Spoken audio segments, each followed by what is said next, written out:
वाला जो कॉन्सेप्ट है कि पब्लिक डिस्प्ले ऑफ अफेक्शन आपने जैसे वहां पे भी किया, this India is ready for it, उसको लेके आपके क्या थॉट्स है? पीडीए जो है ये एकदम अलग बात हो गई। PDA public display of affection करने वाले लोगों के बीच में वो जब हो, ये दोनों मुझे लगता है उन दो लोगों की चॉइस है, उस कपल की चॉइस है। अगर कंफर्टेबल है तो है, मुझे नहीं उसमें कोई प्रॉब्लम दिखती। बट ऑब्वियसली हम इंडिया में रहते हैं, एक लिमिट तक पीडीए हम लोग देख सकते हैं यहाँ पे, पर नहीं सपोर्ट करेंगे। एंड मैं भी थोड़ी पीडीएस में थोड़ी एक लिमिट तक ठीक है, उसके आगे मुझे भी थोड़ा अनकंफर्टेबल लगता है, तो मैं भी इस चीज को इतना सपोर्ट नहीं करती। बट वो पीडीएस की बात हो रही है, एक कपल की बात हो रही है, यहाँ पे एक टास्क की बात हो रही है, जो एक टास्क है, एक चैलेंज है, उससे की पूरी टीम है। आई एम श्योर कि जब अगर मैं टास्क नहीं करती, मेरी पूरी टीम हार जाती, और वही टीम होती जो आज तुम्हारी, और फिर उनमें से कोई कैप्टन नहीं बन पाता, उनमें से किसी को कोई बेनिफिट नहीं मिलता, पूरी टीम हार जाती। तो तब वही वो लोग होते जो बोलते हैं सिर्फ देखा आकांक्षा की वजह से ही हारे। ओके तो आज जब मैंने टास्क किया, जब मैंने पूरी टीम को जिताया, तो मुझे कोई अप्रिशिएट नहीं कर रहा। Well as in Pooja Bhatt ने तो आई गेस आपको उसके बाद जो ये भी जितना भी हुआ उसके बाद आई गेस उन्होंने सपोर्ट किया था। आई गेस पूजा भट्ट की हम लोग देख रहे हैं काफी उनके अप्रोच पे रहती है, उनको किसी से कोई प्रॉब्लम नहीं रहती है, तो वो आई गेस वो उनको सपोर्ट से थोड़ा फायदा तो लगा ही होगा कि ठीक है काफी चिल है थोड़ा सा। यार उन्होंने डेफिनेटली टास्क के लिए मना किया था, बट उन्होंने उसके बाद जो कमेंट किया जज ने बैक किसर वाला, उसका हमारा एक डिस्कशन हुआ था किचन में, तब पूजा मैम भी वहां खड़ी थी, तो मैंने बहुत क्लियरली बोला था कि ये एक टास्क था 30 सेकेंड के लिए, लिप पिक किस एक पैक की, तो वही मैंने किया। और मैं उसी मोड में थी कि मुझे 30 सेकेंड तक मैं सुन, बस लिप्स टच होने चाहिए, एक पैक होना चाहिए, और मैं ये टास्क जीत जाऊं। जब उसको कुछ ज्यादा इमोशनली कैरिड अवे होके कुछ ज्यादा ही सीरियसली उन्होंने उस किस को किस जैसे ले लिया, जैसे शायद वो अपने गर्लफ्रेंड को या अपने लवर को करते होंगे। बट मेरे लिए वो एक किस किस नहीं था, मेरे लिए एक टास्क था। इसलिए मुझे पता था अगर मेरे लिप्स से टच भी होंगे 30 सेकेंड तक, तो भी मैं वो टास्क जीत जाऊं। तो मैं बहुत क्लियरली बस उतना ही करना चाहती थी, इसलिए मैं अपने आप को थोड़ा सा रिस्ट्रिक्ट कर रही थी। जब वो इतना ज्यादा अपने लिप्स मूव कर रहे थे या इतना ज्यादा किस कर रहे थे, तो मैं थोड़ा रोक रही थी। तो वो मैं रोक रही हूँ, वो कर रहे हैं, मैं रोक रही हूँ, कर रहे हैं। उसमें 30 सेकेंड हो गए खत्म और हम जीत गए।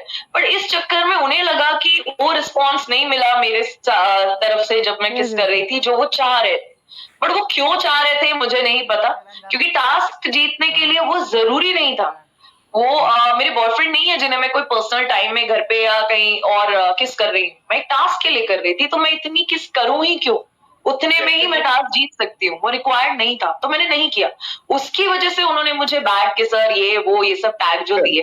तो यही डिस्कशन हमारा किचन में चल रहा था, तब पूजा मैम साथ में थी, तो उन्होंने भी बोला कि हाँ अब ये जरूरी नहीं था, तुमने इसको फ्रेंच किस और कॉल टास्क जैसे ले रही,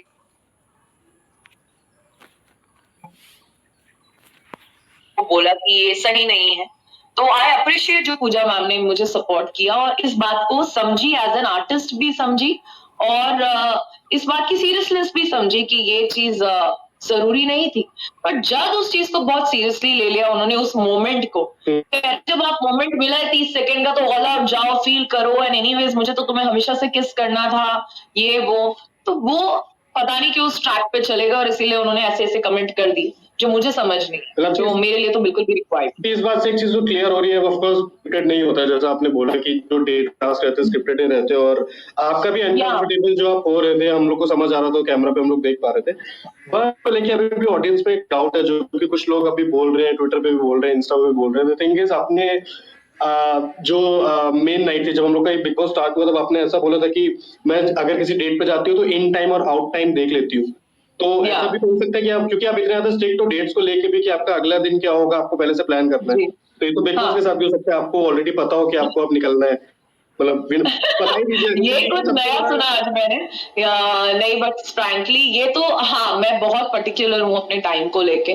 मुझे एक चीज स्टार्ट कब होगी उससे पहले मुझे ये बताना जरूरी होता है कि मैं यहाँ से फ्री कब होंगी मैं, ताकि अपना नेक्स्ट प्लान कर सकूं। तो ये मेरी एक हैबिट है जो सालों से है, काम में भी लेके, और मैं अपने किसी फ्रेंड को या किसी डेट पे भी जाती हूँ तो मैं पहले ही पूछ लेती हूँ यार 12 बजे तक फ्री हो जाएंगे ना, या ये मेरा एक रूल है। मतलब मुझे बहुत पर्टिकुलर हूँ अपना दिन, और सुबह मैं अपना जिम मिस नहीं करती। तो मुझे अपना जिम के टाइमिंग के हिसाब से अपना दिन रात को एक पर्टिकुलर टाइम पे पसंद है खत्म करना। मैं पार्टीज नहीं करती ज्यादा, मैं ज्यादा सोशलाइज नहीं करती, तो मुझे बहुत पर्टिकुलर हूँ अपने टाइम टेबल को लेके। तो ये चीज ऐसा, बट ये बिग बॉस में मुझे पता था 6 हफ्तों का शो है, तो मैं तो 6 हफ्ते इसीलिए अभी मेरा कोई प्लान नहीं था, और मुझे नहीं पता था मैं 2 हफ्ते में बाहर आ जाऊंगी, पर मैं आ गई। तो ये मेरे आउट टाइम से पहले आउट हो गई हूँ मैं।